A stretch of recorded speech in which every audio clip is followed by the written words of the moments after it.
Voltamos com a entrevista do dia com Denise Campos de Toledo. Eu converso agora com o Henrique Meirelles, ex-ministro da Fazenda e ex-presidente do Banco Central. Ministro, boa noite, obrigada pela presença. A satisfação está aqui, podemos trocar um pouco de ideia sobre esse momento interessante da economia brasileira. Interessante, é bondade, porque é um momento bem desafiador. E eu queria começar falando exatamente da questão fiscal, né? A gente vê tanto o governo quanto o Congresso insistindo naquela posição em relação ao IOF, né? A Alexandre de Moraes quis partir para a negociação, o governo defende o direito de baixar um decreto, o Congresso vai contra, mas isso seria, na verdade, um paliativo em termos de ajuste mesmo das contas. Como é que o senhor avalia essa situação e o que deveria ocorrer para a gente, de fato, poder confiar numa melhoria das finanças? Olha, Denise, o ponto fundamental é que o país hoje está com um governo que gasta mais do que arrecada, né? Então a dívida pública vai aumentando e isso é um problema a longo prazo. Então, o IOF, ele está sendo usado agora, tentativamente, né, para tentar arrecadar um pouco mais. A dificuldade aí primeiro, uma questão essa com o Congresso, tem aspectos políticos, mas tem uma outra questão fundamental. O IOF, por definição e por tradição, ele é um imposto regulatório, quer dizer, ele é colocado em algumas operações para desenfatizar essas operações, etc., e não em outras, etc. Ele não é um imposto arrecadatório, quer dizer, não é um imposto que existe para arrecadar mais recursos para o Estado. Ele está, agora, né, a tentativa do governo é que se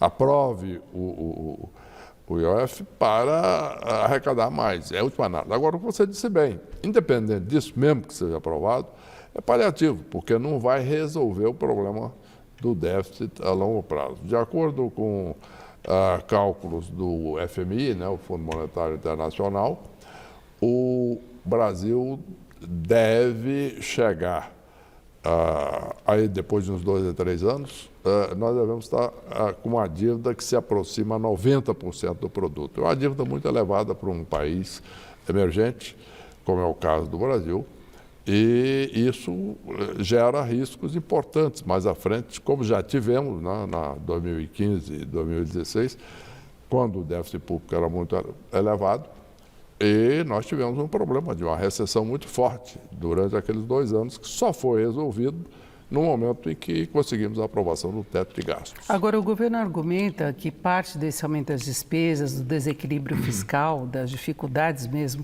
de conter o avanço da dívida, vem de despesas obrigatórias, de vinculações dos chamados gastos tributários, que são as isenções. O senhor vê por aí alguma chance de negociação com o Congresso que possa melhorar a situação? Quando a gente pega, por exemplo, gastos tributários, o que domina aí é o Simples e Zona Franca de Manaus. Seriam os principais, né? Exatamente. Existe, de fato, um volume enorme, né? Algumas centenas de bilhões de recursos que deixam de ser arrecadados por benefícios a setores específicos. Zona Franca de Manaus é até relativamente defensável, considerando que tem setores industriais, comerciais, etc., todos que recebem esses benefícios.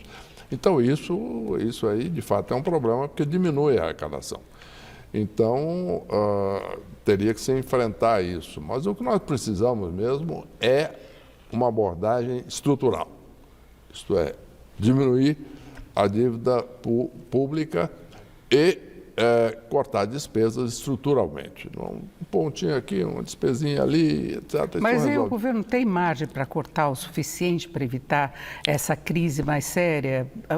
Porque tem as vinculações. Ele já falou, por exemplo, de vinculações de gastos com saúde, com educação e outros. O quanto que o governo é responsável pela chamada gastança e o quanto ele é obrigado a arcar com despesas que vão aumentando? Olha, não há dúvida de que uma parte importante disso são essas despesas obrigatórias, etc. Mas tem também um gasto muito grande, os chamados benefícios sociais, que são exatamente os auxílios, o Bolsa Família, mais isso, etc., e outros auxílios que o governo está aumentando discrecionariamente muito as despesas. Tá? Agora, o que resolveria a questão seria uma mudança de fato constitucional com uma reforma administrativa muito bem feita.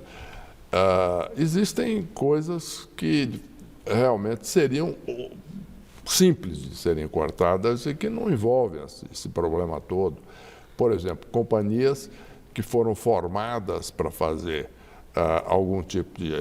exercer algum tipo de atividade e que deixaram de ter finalidade. Por exemplo, em São Paulo, em 2021, foi feita uma reforma administrativa e, por exemplo, se fechou uma série de empresas que existiam porque tinham sido fundadas, constituídas para um determinado objetivo, e o objetivo não existia mais, mas a empresa continuava. Então, aqui em São Paulo, isso gerou um saldo de caixa orçamentário de 53 bilhões de reais para 2022. No governo federal, uma reforma administrativa desse tipo, que existe, por exemplo, as companhias que perderam finalidade e tá agora toda essa confusão aí dos penduricalhos e tudo isso, isso pode ser feito, evidentemente, que resolveria todas as questões estruturais. Quer dizer, nós o governo tem poderíamos muito mais margem de corte do que o único Estado, né? Exato. Quer dizer, é o custo do Estado. Agora, isso envolve resistência, evidentemente. Né? Você vai fechar uma empresa dessa. Você tem os funcionários que são contra, evidentemente. Você tem os políticos que apontam diretores, etc., dessas empresas, que também são contra. Tá certo? Exatamente. Agora, então aí entra num outro ponto relevante. Evidentemente que o governo precisa de ter articulação, né? Liderança e que tenha uma capacidade de articulação com o Congresso. Porque não adianta só botar a culpa no Congresso. Por quê? Por exemplo, vamos ver lá em 2016, 2017. O governo, naquela época era ministro da Fazenda, apresentou um projeto de teto de gastos. Quer dizer, foi uma medida duríssima, né? E estrutural, o que significava que todas as despesas não poderiam crescer mais do que a inflação do ano anterior. E isso levaria a uma diminuição da dívida como proporção do produto. Falei, bom, mas quando eu fui defender esse projeto as primeiras vezes, as pessoas me diziam, não, isso nunca vai passar, o Congresso não vai aprovar. Aprovou. Mas era um momento político diferente, não é? Era o governo Temer, era um governo de transição, o Brasil tinha encarado o processo de impeachment, então havia uma predisposição para se tentar melhorar o quadro geral, não é? Mesmo difícil, tinha essa abertura, não é? Eu acho que uma diferença grande é que o Michel Temer, que não tinha grande popularidade na época, no entanto, ele tinha uma grande capacidade de articulação no Congresso. Ele foi presidente da Câmara várias vezes. Que Lula agora não tem mais, né? E era comum eu entrar no gabinete do presidente, ter lá 30, 40 parlamentares lá dentro. Às vezes não conseguia nem entrar. Se tanta gente tinha lá dentro, todo mundo parlamentar. Quer dizer, isso é fundamental num momento como esse. Agora, caminhamos para uma crise fiscal? Olha, isso a médio prazo, sim.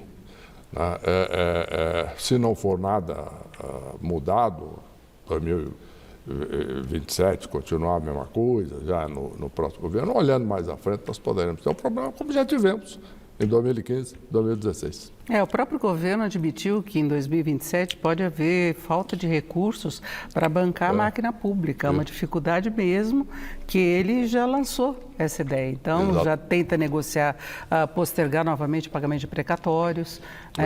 Tem uma dificuldade adicional já agendada para 2027. Exatamente. Agora, o senhor também foi presidente do Banco Central. Quando a gente fala em dívida pública, tem as implicações também de juros elevados. Eu queria saber como é que o senhor avalia hoje a política de juros no Brasil, se há necessidade dessa taxa em 15%. Lembrando que logo que o senhor assumiu, o primeiro mandato de Lula já elevou a taxa básica a 26,5%. Depois, a política de juros foi alvo de críticas no atual mandato de Lula, numa posição completamente diferente. Como é que o senhor avalia essa situação? Olha, de fato a taxa de juros estava muito elevada, né? Quando eu assumi ela estava 25 e tivemos que aumentar. E é fato, no entanto, que pudemos depois cortar a taxa de juros fortemente nos anos seguintes. Então, qual é o ponto fundamental aqui? Em 2016, 2017, quando foi aprovado o teto de gastos, por exemplo, o que aconteceu?